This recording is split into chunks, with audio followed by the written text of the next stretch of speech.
بسم اللہ الرحمن الرحیم۔ السلام علیکم۔ تنگ و تاریک گلی میں چادر سے خود کو ڈھانپ کر چلتی ہوئی وہ ایک گھر کے سامنے آئی اور لوہے کے زنگ آلود دروازے پر دستک دی۔ تھوڑی دیر کے بعد اس دروازے سے ایک شخص برآمد ہوا۔ اس شخص نے اس عورت سے پوچھا، کام ہو گیا ہے؟ تو عورت نے کہا، جی ہاں، ہو گیا ہے۔ اس شخص نے اپنی جیب میں سے کچھ رقم نکال کر اس عورت کو دی تو اس عورت نے جلدی سے سامنے کھڑے شخص سے پیسے لے کر اپنے دوپٹے کے اندر موجود پرس میں چھپا لیے تاکہ کوئی اسے دیکھ نہ سکے، اور ویسے ہی واپس چلی گئی جس طرح آئی تھی۔ وہ اپنے شوہر کے آنے سے پہلے گھر پہنچ جانا چاہتی تھی۔ اگر اس سے پہلے اس کا شوہر گھر پہنچ جاتا تو اس کی ساری محنت غارت ہو جاتی جو اس نے اس کام کو کرنے کے لیے کی تھی، اور وہ ایسا ہرگز نہیں چاہتی تھی۔ گھر پہنچ کر اس نے بہت ہی کرخت آواز سے حوریہ کو بلایا۔ حوریہ نے جب اس کی آواز سنی تو کانپتی ہوئی ٹانگوں سے فوراً اٹھی اور اس کا سر چکرا گیا۔ وہ گرنے لگی تھی کہ اس نے دیوار کا سہارا لیا۔ وہ صبح سے بھوکی پیاسی کپڑے دھو رہی تھی۔ اس کو یہ بھی پتہ تھا کہ کپڑے دھونے کے بعد اس نے گھر کے تمام افراد کے لیے کھانا تیار کرنا ہے۔ اس کو علم تھا کہ اگر وہ کسی کام سے انکار کر دیتی ہے تو اس کے ساتھ وہی ظلم ہوتا ہے جو کافی عرصے سے ہوتا چلا آ رہا ہے۔ اس عورت نے پوچھا، کیا تم نے کپڑے دھو لیے؟ اس نے کہا، جی بس تھوڑے سے رہ گئے۔ تو اس عورت نے اس کو لعن طعن شروع کر دی کہ وہ صبح سے اسی کام میں لگی ہوئی ہے، گھر کے دوسرے کام بھی پڑے ہیں، وہ کس وقت کرنے ہیں، اور کھانا بھی تو تیار کرنا ہے۔ حوریہ نے خوف زدہ نظروں سے اس عورت کی طرف دیکھا اور کہنے لگی، میں کھانا تیار کرنے لگی ہوں، ہر کام وقت پر ہو جائے گا۔ اور یہ کہہ کر وہ کچن میں داخل ہو گئی اور جلدی جلدی ہاتھ چلانے لگی، کیونکہ اگر کھانا ٹائم پر تیار نہ ہوتا تو اس عورت کے علاوہ گھر کے دوسرے افراد سے بھی اس کی بہت زیادہ بے عزتی ہونی تھی۔ کام کرتے ہوئے اس کی آنکھوں میں آنسو آ رہے تھے۔ وہ سوچنے لگی کہ کسی کو اس کی کوئی فکر نہیں، اور اس گھر میں کوئی بھی اس کو پوچھنے والا نہیں کہ تم نے صبح سے کچھ کھایا بھی ہے یا نہیں۔ اس نے گہرا سانس لے کر ایک ٹھنڈے پانی کا گلاس پیا اور خود کو کام کے لیے تیار کرنے لگی۔ اگلے 1 گھنٹے تک وہ کھانا تیار کر چکی تھی۔ کھانا تیار کرنے کے بعد اس نے پورے گھر کی صفائی کی، اور تب تک اس کے باپ کے گھر آنے کا وقت ہو چکا تھا۔ تھوڑی دیر کے بعد دروازے پر دستک ہوئی۔ وہ دروازہ کھولنے کے لیے گئی۔ اس کا باپ گھر میں داخل ہوا تو حوریہ نے اسے سلام کیا، لیکن اس کے باپ نے سلام کا جواب نہ دیا، بلکہ اس کی طرف دیکھنا بھی گوارا نہ کیا۔ اس کے باپ کا یہ رویہ اس کا دل چیر دیتا تھا۔ حوریہ اپنے ماں باپ کی اکلوتی بیٹی تھی۔ اس کے باپ نے حوریہ کی ماں سے اپنی پسند کی شادی کی تھی، لیکن جب حوریہ پیدا ہوئی تو اس کی ماں فوت ہو گئی، اور حوریہ کا باپ یہ الزام اپنی بیٹی کو دیتا تھا کہ اس کی وجہ سے اس کی بیوی اس دنیا کو چھوڑ کر چلی گئی۔ حوریہ کو اس کی دادی سنبھالنے لگی۔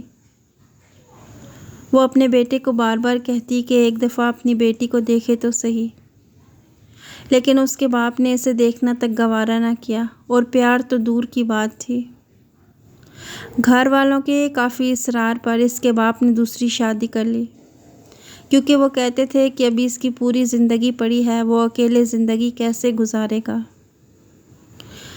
لیکن اس کے باپ کی دوسری بیوی بہت ہی مغرور عورت تھی۔ ان کی دوسری بیوی نے کبھی حوریہ کی طرف توجہ نہ دی اور نہ ہی کبھی اسے پیار سے بلایا۔ کچھ عرصے کے بعد حوریہ کی سوتیلی ماں نے ایک بیٹے کو جنم دیا اور اس کا باپ خوشی سے جھوم اٹھا۔ اب وہ اپنی بیوی اور بیٹے کا اور بھی اچھے طریقے سے خیال رکھنے لگا، لیکن حوریہ کے وجود کو بالکل فراموش کر گیا کہ کوئی اس کی سگی بیٹی بھی اس گھر میں موجود ہے۔ حوریہ کی دادی نے حوریہ کی دیکھ بھال کی اور اسے اسکول میں داخل کروایا۔ حوریہ کو ماں کی کمی کے ساتھ ساتھ باپ کی کمی بھی محسوس ہوتی تھی۔ اسے رویوں کی سمجھ آنا شروع ہو گئی تھی۔ حوریہ کی دادی کو اکثر پچھتاوا ہوتا کہ نہ وہ اپنے بیٹے کو دوسری شادی پر مجبور کرتی اور نہ حوریہ کے ساتھ ایسا سلوک ہوتا۔ انہوں نے تو سوچا تھا کہ حوریہ کو ماں کا پیار مل جائے گا، لیکن سب کچھ ان کی سوچ کے برعکس ہوا تھا۔ جب تک حوریہ کی دادی زندہ رہی، حوریہ کی زندگی آسان رہی، لیکن حوریہ کی دادی کے وفات کے بعد اس کے لیے اس کی زندگی اور مشکل ہو گئی۔ اس کی سوتیلی ماں نے جو سب سے پہلے کام کیا وہ یہ کہ اسے اسکول سے اٹھا دیا۔ ابھی حوریہ کے میٹرک کے امتحان ہونے والے تھے۔ حوریہ کی منت سماجت کے بعد اسے صرف میٹرک کے امتحان دینے کی اجازت ملی، لیکن اس کے بعد اسے آگے تعلیم جاری رکھنے کی اجازت نہ ملی۔ حوریہ نے خاموشی کے ساتھ اس فیصلے کو قبول کر لیا، کیونکہ اس کے پاس اس کے علاوہ کوئی چارہ نہ تھا۔ اس کے سوتیلا ایک بھائی اور ایک بہن تھی۔ ان کا رویہ بھی حوریہ کے ساتھ اچھا نہ تھا۔ وہ بھی اسے کسی ملازمہ کی طرح بلاتے اور اس سے اپنے کام کرواتے۔ اس کی سوتیلی ماں نے گھر کے سارے کام اس کے ذمے لگا دیے تھے، کپڑے دھونا، گھر کی صفائی کرنا اور تینوں وقت کا کھانا بنانا۔ اگر کسی وجہ سے اس سے کسی کام میں دیر ہو جاتی تو اس کی سوتیلی ماں ہاتھ اٹھانے سے بھی گریز نہ کرتی اور اسے اتنا مارتی کہ اس کے جسم پر نیل پڑ جاتے، لیکن اس کی فریاد سننے والا کوئی نہیں تھا جو اس پر ہونے والے ظلم کو روک سکے۔ حوریہ کی سوتیلی ماں کا ایک بھتیجا تھا۔ وہ جب بھی یہاں آتا تو حوریہ کو حوث بھری نظروں سے دیکھتا اور آتے جاتے برے برے جملے کہتا۔ حوریہ نے اس کی شکایت اپنی سوتیلی ماں سے کی تو اس نے الٹا حوریہ کو یہ کہا کہ تم خود ایسی لڑکی ہو جو مردوں پر ڈورے ڈالتی ہے۔ حوریہ نے جب یہ الزام سنا تو اس کے پیروں تلے سے زمین نکل گئی۔ اس نے سوچا کہ بس یہی الزام لگنا رہ گیا تھا۔ اس کی ماں نے اس کے سوتیلے باپ سے کہا کہ تمہاری بیٹی نے میرے نیک اور شریف بھتیجے پر الزام لگایا ہے کہ وہ اس پر گندی نظر رکھتا ہے۔ اس کے باپ نے جب یہ بات سنی تو وہ غصے سے حوریہ کی طرف بڑھا اور اس کو مارنا پیٹنا شروع کر دیا۔ اتنا مارا کہ وہ بے جان ہو کر نیچے زمین پر گر گئی اور بے ہوش ہو گئی۔ جب اس کی آنکھ کھلی تو اس نے اپنے آپ کو ایک اسٹور نما کمرے میں پایا۔ پورا اسٹور گھر کے ناکارہ سامان سے بھرا ہوا تھا اور اسی اسٹور کے ایک طرف ایک چارپائی بچھی ہوئی تھی جس پر وہ سارا دن کام کر کے کچھ گھنٹوں کے لیے آرام کیا کرتی۔ جب حوریہ کو ہوش آیا تو وہ چھت کی طرف دیکھنے لگی اور اپنی زندگی کے بارے میں سوچنے لگی کہ تمام پریشانیوں نے اسی کی طرف رخ کر لیا ہے اور پتہ نہیں اب اس کی زندگی کے بارے میں کیا فیصلہ کیا جائے گا، کیونکہ اس کی سوتیلی ماں نے اس کے باپ سے کہا تھا کہ اب اس کو گھر سے جلدی دفع کریں، یہ میرے دوسرے بچوں کا ماحول بھی خراب کر رہی ہے، میں اس کو مزید اپنے گھر میں رکھنا نہیں چاہتی۔ وہ جانتی تھی کہ اس کی سوتیلی ماں اس کے لیے کوئی اچھا رشتہ نہیں ڈھونڈیں گی، بلکہ وہ تو یہی چاہیں گی کہ اس کے ساتھ کوئی ایسا سلوک کیا جائے جو وہ زندگی بھر یاد رکھے۔ حوریہ نے اپنی سوتیلی ماں کے آگے ہاتھ جوڑ دیے اور ان سے کہا کہ وہ کسی ظالم شخص سے اس کی شادی نہ کریں۔ اس کی ماں نے جب اس کی یہ بات سنی تو کہا، یہ تمہارے کارناموں کا ہی تو نتیجہ ہے جو میں تمہارے بارے میں یہ فیصلہ کر رہی ہوں، اپنے آپ کو اس کام کے لیے تیار کر لو۔ اب میں تمہارے ساتھ کوئی نرمی نہیں کروں گی۔ حوریہ اللہ سے دعا کرنے لگی کہ کوئی اس کی مدد کے لیے آ جائے اور وہ ان لوگوں کے ظلم و ستم سے بچ جائے۔ ایک دن حوریہ اپنے گھر کا فرش دھو رہی تھی کہ دروازے پر دستک ہوئی۔ حوریہ نے دروازہ کھول کر دیکھا تو باہر ایک فقیر کھڑا تھا۔ اس کے بال بڑے ہوئے اور داڑھی بھی بڑی بڑی تھی۔ گلے میں اس نے مختلف رنگوں کی تسبیحاں ڈالی ہوئی تھیں۔ حوریہ نے جب فقیر کو دیکھا تو سوچنے لگی کہ یہ فقیر جوان ہے، اس کے ہاتھ پاؤں بھی سلامت ہیں، یہ اپنا پیٹ بھرنے کے لیے کوئی کام کر سکتا ہے، کوئی محنت مزدوری کر سکتا ہے۔ پتہ نہیں کیوں بھی پھر اس طرح لوگوں کے گھروں میں بھیک مانگ رہا ہے۔ حوریہ نے دروازہ بند کر دیا۔ حوریہ کی سوتیلی ماں نے رشتے والی کو بلایا اور اسے حوریہ کے رشتے کا کہنے لگی۔ رشتے والی اسے کبھی بڑی عمر والے مرد کا رشتہ بتاتی، کبھی طلاق یافتہ کا، اور حوریہ جب یہ باتیں سنتی تو خوف زدہ ہو جاتی۔ اگلے دن پھر دستک ہوئی۔ حوریہ نے دیکھا تو وہی فقیر تھا۔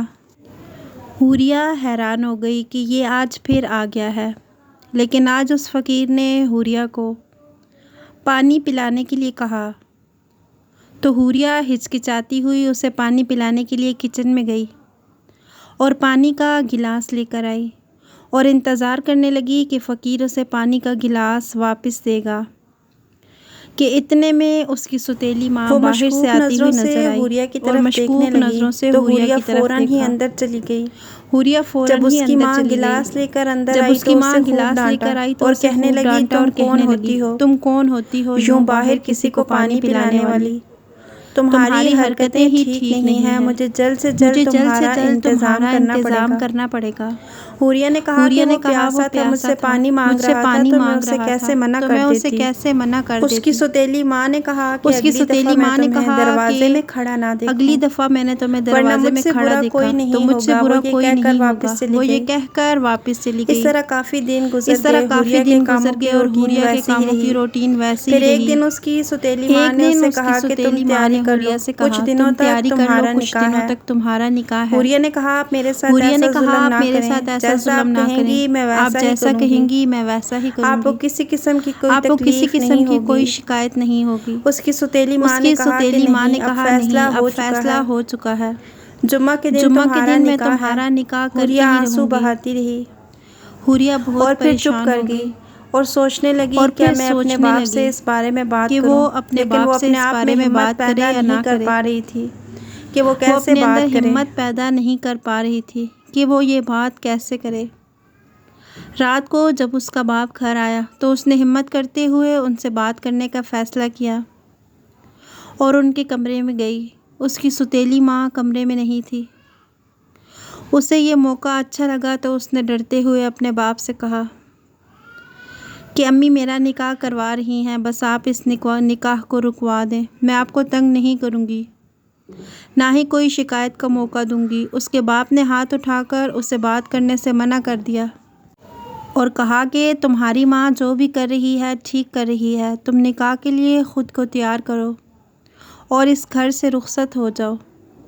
حوریہ نے جب اپنے باپ کی یہ بات سنی تو خاموشی سے کمرے سے باہر آ گئی اور اپنے آپ کو اللہ تعالیٰ کے حوالے کر دیا۔ اس طرح جمعے کا دن آ پہنچا۔ حوریہ کی سوتیلی ماں نے اسے کچھ کپڑے دیے اور کہا کہ تیار ہو جاؤ۔ اسے کچھ بھی سمجھ نہیں آ رہی تھی کہ کیا کرے۔ اس نے بس وہ کپڑے پہنے لیکن تیار نہ ہوئی۔ کچھ دیر کے بعد اس کی سوتیلی ماں اور باپ مولوی کے ساتھ کمرے میں داخل ہوئے۔ مولوی نے نکاح پڑھانا شروع کر دیا اور اس سے کہنے لگے کہ وہ ان پیپرز پر سائن کر دے۔ اس طرح حوریہ کا نکاح ہو گیا۔ نکاح کے کچھ دیر بعد اس کی ماں آئی اور اسے چادر اڑا دی اور کہا کہ تمہاری رخصتی کا وقت آ گیا ہے۔ وہ خاموشی سے ان کے ساتھ چلنا شروع ہو گئی۔ اس کی ماں نے ایک شاپر حوریہ کے ہاتھ میں دیا، اس میں اس کے کچھ کپڑے تھے۔ وہ وہ اس گھر سے ایک شاپر کے علاوہ کچھ لے کر نہیں جا رہی تھی۔ اس طرح حوریہ رخصت ہو کر گھر سے نکلی۔ اس نے دیکھا کہ اس کے ساتھ 4 مرد ہیں۔ ان کے ساتھ کوئی بھی عورت نہ تھی۔ اسے سمجھ نہیں آ رہی تھی کہ ان میں سے اس کا شوہر کون سا ہے۔ 3 مرد ایک طرف چلے گئے اور ایک مرد نے حوریہ سے کہا کہ وہ اس رکشے پر سوار ہو جائے۔ حوریہ رکشے پر سوار ہو گئی۔ وہ بھی اس کے ساتھ بیٹھ گیا۔ جب حوریہ نے اسے غور سے دیکھا تو اس کی جان نکل گئی، کیونکہ یہ وہی فقیر تھا جو ہمارے گھر آتا تھا۔ آج اس نے فقیروں کا لباس نہیں پہنا ہوا تھا، لیکن اس کی داڑھی اور بال ویسے ہی بڑے تھے۔ اس نے سفید رنگ کا سوٹ پہنا ہوا تھا۔ حوریہ اس کی طرف دیکھ کر حیران رہ گئی کہ میری شادی فقیر کے ساتھ کر دی ہے۔ فقیر گلی کے آگے رکا۔ اس نے مجھے اترنے کو کہا اور میں اس کے پیچھے چلنے لگی۔ وہ ایک لوہے کے زنگ آلود دروازے کے سامنے رک گیا اور دروازے پر لگا تالا کھولنے لگا۔ دروازہ کھول کر اس نے مجھے گھر کے اندر داخل ہونے کے لیے کہا تو میں گھر کے اندر داخل ہو گئی۔ گھر میں بالکل اندھیرا چھایا ہوا تھا۔ میں ایک طرف ہو کر کھڑی ہو گئی۔ اس نے گھر کے اندر داخل ہو کر لائٹ جلائی۔ یہ ایک چھوٹا سا گھر تھا۔ سامنے 2 کمرے اور ایک چھوٹا سا صحن، اور صحن میں ہی ایک طرف باتھ روم بنا ہوا تھا۔ گھر چھوٹا تھا لیکن صاف ستھرا تھا۔ دیکھنے میں کہیں سے بھی یہ کسی فقیر کا گھر نہیں لگتا تھا۔ اس نے ایک کمرے کا دروازہ کھول دیا اور کمرے میں ایک بیڈ پر ایک کپڑوں والی الماری اور ایک صوفہ پڑا ہوا تھا۔ اس نے مجھے کہا کہ بیٹھ جائیں۔ میں بیڈ کی ایک طرف بیٹھ گئی اور وہ کمرے سے باہر چلا گیا۔ کچھ دیر کے بعد وہ آیا تو اس کے ہاتھ میں کھانے کی ٹرے تھی۔ اس نے مجھے کھانا کھانے کے لیے کہا، لیکن میں نے نہ میں سر ہلایا۔ میں نے کہا کہ مجھے بھوک نہیں۔ اس نے کہا کہ مہربانی کر کے کھانا کھا لیں، جو کچھ ہو چکا ہے اس کو قبول کر لیں۔ یہاں آپ کو کسی قسم کی کوئی پریشانی نہیں ہوگی۔ مجھے اس کے بولنے کے انداز سے لگ ہی نہیں رہا تھا کہ وہ کوئی فقیر ہے، بلکہ وہ تو کوئی سلجھا ہوا شخص لگ رہا تھا۔ اس نے اپنا نام شاہد بتایا اور اگلے دن وہ صبح سویرے گھر سے نکل گیا۔ مجھ سے کہنے لگا کہ میں گھر کا دروازہ اچھے طریقے سے بند کر لوں، میں شام تک لوٹ آؤں گا۔ میں نے گھر کی ہلکی پھلکی صفائی کی اور کچن میں دیکھا تو کھانے پینے کی تمام اشیاء موجود تھیں۔ میں نے کھانا تیار کیا اور اس کا انتظار کرنے لگی۔ شام کو جب وہ واپس آیا تو اس کے ہاتھ میں کچھ شاپنگ بیگز تھے۔ اس نے وہ بیگ مجھے دیے کہ ان کو کھول کر دیکھو۔ اس میں لڑکیوں کے کپڑے، جوتے اور میک اپ کا سامان تھا۔ اس نے مجھ سے کہا کہ میں یہ ساری چیزیں تمہارے لیے لایا ہوں، اور میں حیران ہو رہی تھی کہ ایک فقیر کے پاس اتنے سارے پیسے کہاں سے آئے۔ ابھی اتنی بے تکلف نہیں ہوئی تھی کہ اس سے سوال کر سکتی۔ اس نے مجھ سے کہا کہ میں آپ کے ساتھ کوئی زبردستی نہیں کروں گا، آپ کو پورا وقت دوں گا کہ آپ اس رشتے کو قبول کر سکیں۔ مجھے اس کی یہ بات اچھی لگی، کیونکہ میں ابھی ذہنی طور پر اس رشتے کے لیے تیار نہیں تھی۔ اسی طرح کچھ دن گزر گئے۔ میں اپنے باپ کے گھر کو اور اپنی سگی ماں کو یاد کر کے بہت روتی تھی کہ اگر وہ آج زندہ ہوتی تو میرے بارے میں ایسا فیصلہ نہ کرتی۔ میرے باپ نے مجھے رخصت کرتے ہوئے پیار بھی نہ کیا، اور یہ چیز مجھ سے برداشت نہیں ہوتی تھی۔ میں دھاڑے مار مار کر روتی تھی۔ لیکن ایک دن میری ستیلی ماں میرے گھر کے سامنے سے گزری۔ میرے رونے کی آواز اس نے سنی تو بہت خوشی محسوس کرنے لگی۔ ایک دن ان کے محلے کی کچھ عورتیں اس کے گھر گئیں اور ان سے کہنے لگی، تم نے اپنی ستیلی بیٹی کی شادی کروا کے بہت اچھا کیا، اس کا گھر جنت بنا دیا ہے۔ ستیلی ماں حیران ہوئی کہ میں نے تو اس کے رونے کی آواز سنی تھی اور مجھے عورتیں کیا کہہ رہی ہیں۔ پھر اسے کچھ شک ہوا اور وہ سچ جاننے کے لیے میرے گھر آئی۔ جب وہ میرے گھر آئی تو میری ستیلی ماں نے دیکھا کہ شاہد نے صاف ستھرے کپڑے پہنے ہوئے ہیں، داڑھی اور بالوں کی بھی کٹنگ کروائی ہوئی ہے۔ وہ ایک پڑھا لکھا نوجوان لگ رہا تھا۔ انہوں نے میری طرف دیکھا تو میں نے بھی بہت خوبصورت کپڑے پہنے ہوئے تھے۔ اور ہم دونوں اکٹھے بیٹھ کر کھانا کھا رہے تھے۔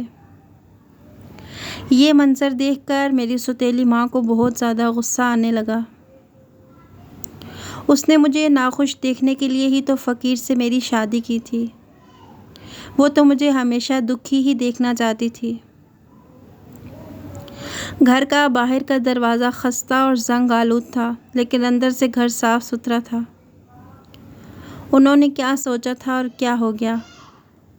میں نے اپنی سوتیلی ماں کی طرف دیکھا تو میں اپنی جگہ سے اٹھ گئی، اور شاہد بھی اس کی طرف دیکھنے لگا اور کہنے لگے کہ آپ بیٹھ جائیں۔ میری سوتیلی ماں نے میرے شوہر سے کہا کہ تم نے مجھے دھوکہ دیا، یہ تم نے کیا حالت بنائی ہوئی ہے؟ شاہد نے کہا آپ کو آپ کے حصے کی رقم مل چکی ہے، تو پھر آپ ایسا سوال کیوں کر رہی ہیں؟ جب میری سوتیلی ماں نے شاہد کی بات سنی تو کہنے لگی میں نے تو فقیر سمجھ کر تم سے اس کی شادی کی تھی، تم اصل میں کون ہو؟ اس نے کہا میں اصل میں ایک پولیس انسپکٹر ہوں، اور میں بھیس بدل کر لوگوں کو ڈھونڈتا ہوں۔ اس دن بھی میں مجرم کو ڈھونڈتا ہوا آپ کی گلی میں آ گیا۔ آپ کے گھر میں نے کچھ رونے کی آواز سنی۔ دروازے سے اندر جھانکا تو ایک آدمی ایک لڑکی کو بہت برے طریقے سے مار رہا تھا۔ مجھے یہ دیکھ کر بہت زیادہ دکھ ہوا، اور میں نے اسی دن فیصلہ کر لیا کہ اس لڑکی کو اس گھر سے آزاد کرواؤں گا۔ اسی لیے فقیر کے روپ میں آپ کے گھر آتا رہا۔ تب میں نے حوریہ کو دیکھا اور میں اس سے بہت زیادہ متاثر ہوا۔ یہ مجھے پہلی ہی نظر میں بہت اچھی لگی، اس لیے میں نے آپ سے اس کا رشتہ مانگا، لیکن آپ نے کہا کہ پہلے آپ کو اچھی خاصی رقم دوں تو تبھی آپ رشتہ دیں گی۔ تو میں نے آپ کو اس کام کے لیے اچھی خاصی رقم دی ہے، جو آپ رات کے اندھیرے میں چھپتی ہوئی لینے آئی تھی تاکہ کسی کو پتہ نہ چل سکے۔ اور یہ گھر بھی میرا اصل گھر نہیں ہے، یہ گھر میں نے کرائے پر لیا ہوا ہے۔ میرا اپنا ایک ذاتی بنگلہ ہے، اور میں اور حوریہ اب ادھر ہی رہیں گے۔ جب میری سوتیلی ماں نے یہ باتیں سنی تو سر پکڑ کے بیٹھ گئی کہ ان سے کیا فیصلہ ہو گیا، اور اس فقیر لڑکے نے ان کو دھوکہ دیا۔ وہ بہت زیادہ غصہ کرتی ہوئی گھر سے چلی گئی۔ شاہد نے جب میری طرف دیکھا تو میرا رنگ سفید پڑا ہوا تھا، اور میں گمسم نظروں سے ان کی طرف دیکھ رہی تھی۔ میرا سر چکرایا، میں گری اور بے ہوش ہو گئی۔ شاہد بھاگتا ہوا مجھ تک پہنچا اور مجھے تھام لیا، مجھے بیڈ پر لٹایا اور میرے اوپر پانی کے چھینٹے مارے تاکہ مجھے ہوش آ جائے۔ تھوڑی دیر کے بعد مجھے ہوش آ گیا۔